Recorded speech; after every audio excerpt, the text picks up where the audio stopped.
সেটা যে মাল কামানোর রাস্তা বন্ধ হয়েছে তো দল ছাড়ছে। সত্যি কি তৃণমূল নেতারা মাল কামাতেন? বিরতির পর ফিরে একটা ছবি দেখাবো আপনাদের, খুব ইন্টারেস্টিং। না বন্টন করতেন, লণ্ঠন নিতেন নাকি আমি জানি না, বাট বিরতির পর একটা ছবি দেখাবো একজন পঞ্চায়েতের ভাইস প্রেসিডেন্ট কি করতে পারেন বিয়ন্ড অফ অল ইমাজিনেশন। আমি জীবনে দেখিনি, আপনাদের দেখাবো সেই ছবি। বিরতির পর ফিরে এসে সঙ্গে থাকুন। ফিরে আসলাম আলোচনায়। আপনাদেরকে একটা ছোট্ট ছবি দেখাবো, কিন্তু ছবিটা আনইন্টারাপ্টেড দেখাবো, কোনো রকম বিড়ম্বনা থাকবে না। খুব ভালো করে দেখুন। যে ব্যক্তি এই বাড়ির মালিক, আর বাড়ির ছবি দেখাবো, যে ব্যক্তি এই বাড়ির মালিক তার প্রশাসনিক পদ হচ্ছে তিনি বন্দিপুর গ্রাম পঞ্চায়েতের উপপ্রধান। আসুন তার বাড়ির ছবি আমরা দেখি। দেখুন, দেখতে থাকুন, ভালো লাগলে বলবেন পরে।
দেখো,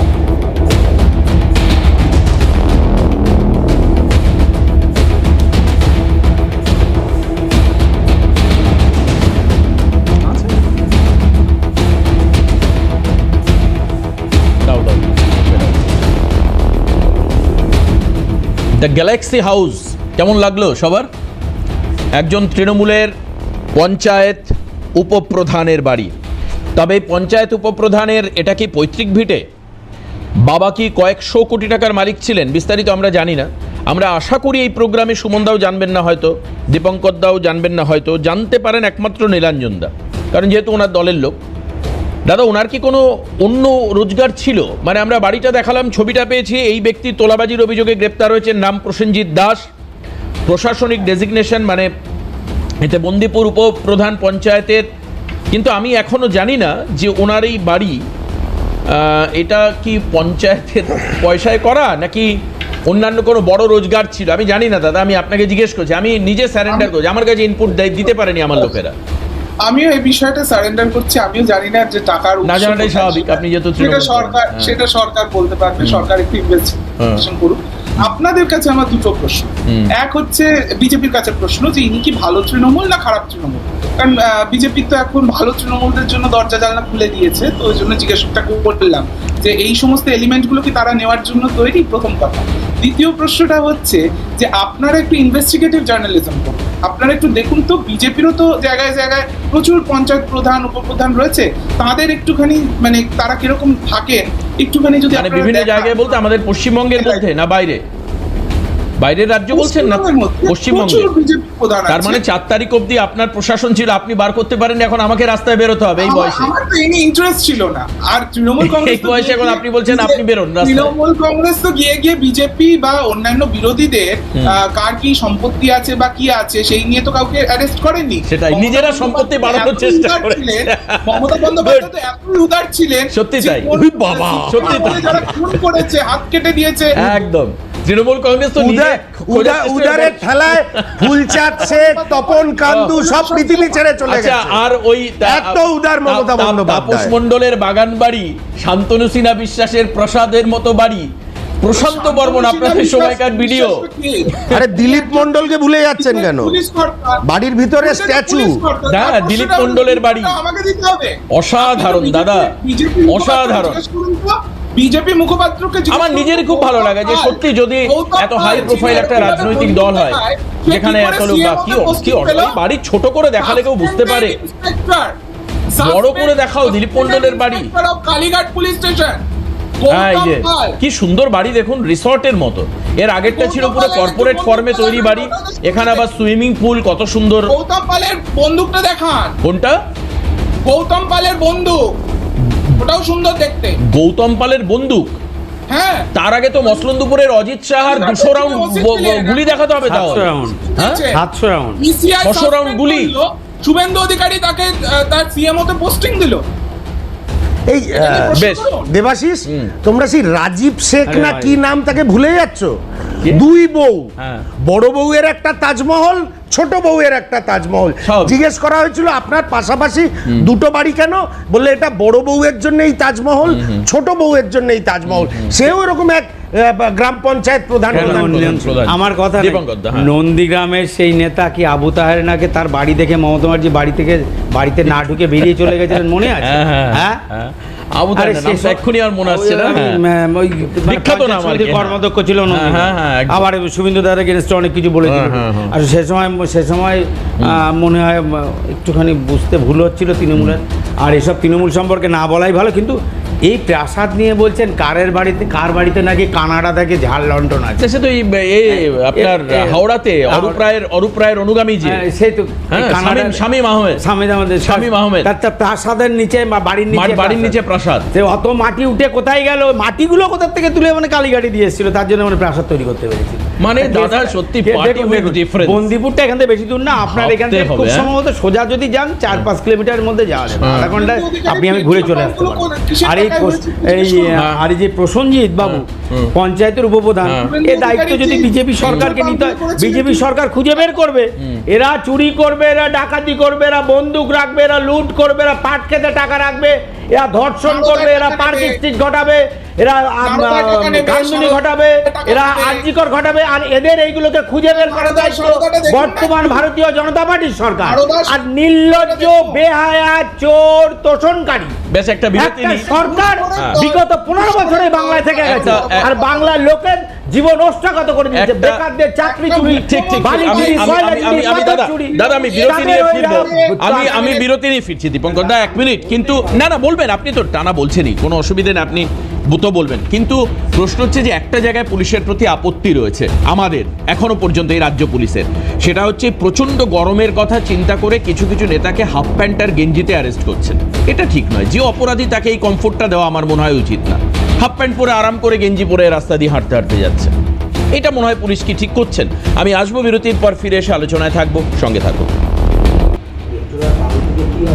ফিরে আসলাম আলোচনায়। আমরা আলোচনায় থাকবো, কিন্তু এর মধ্যেই তৃণমূল অনেকটা, আমরা ছোটবেলায় আজও মনে আছে যে তাস খেলতে পারতাম না, বাট তাস দিয়ে ঘর বানাতাম। এটা বাস্তব। তাসের উপর তাস রেখে ধাক্কা লেগে যদি পড়ে যেত, দুটো একটা তাস পড়তো না, পুরোটাই মাটিতে পড়ে যেত, খুব কষ্ট লাগতো।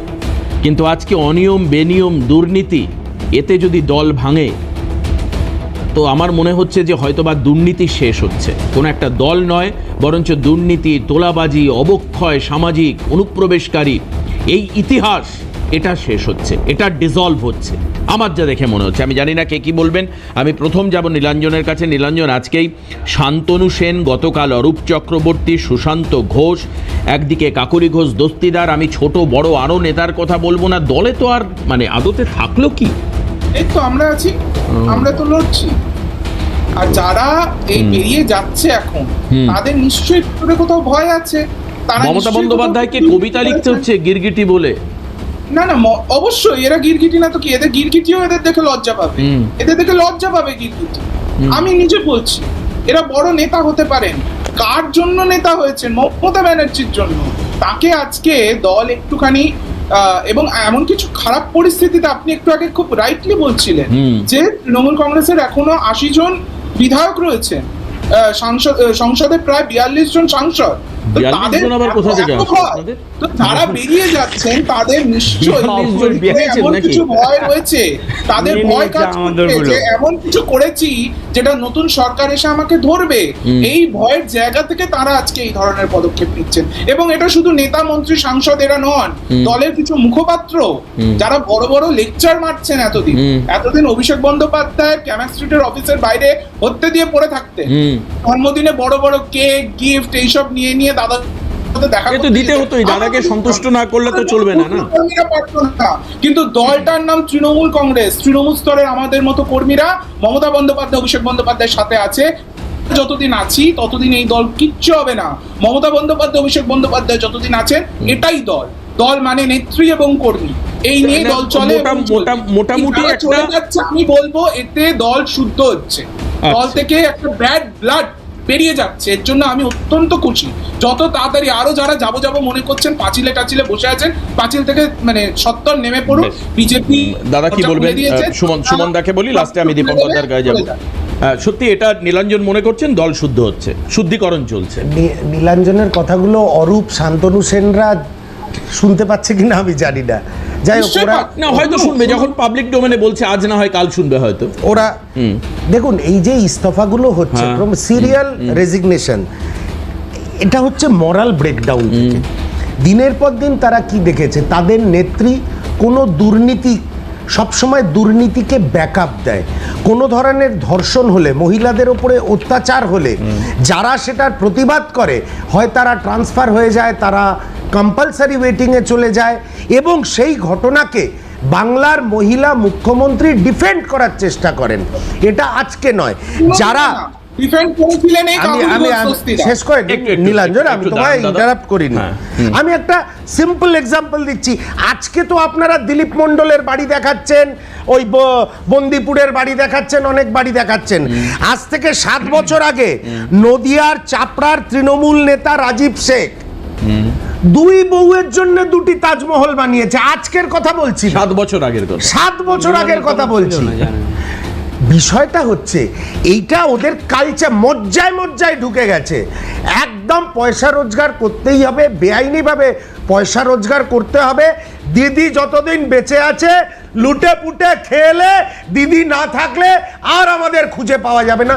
তাই হচ্ছে, কোনো রাজনৈতিক দলের যদি বেসিক প্রিন্সিপাল না থাকে, আইডিওলজি না থাকে, শুধু কংগ্রেসকে ভাঙবো, কংগ্রেসকে শূন্য করে দেব, এই আইডিওলজি নিয়ে যে দল তৈরি হয়, সেই দলের এই পরিণতি হয়।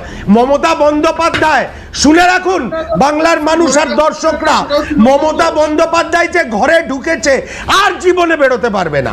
বিজেপিকে যদি কেউ থামাতে পারে, সেটা একমাত্র জাতীয় কংগ্রেস। তোমার নেত্রী গণ, নীলাঞ্জন, তোমার নেত্রী গণ। বেশ,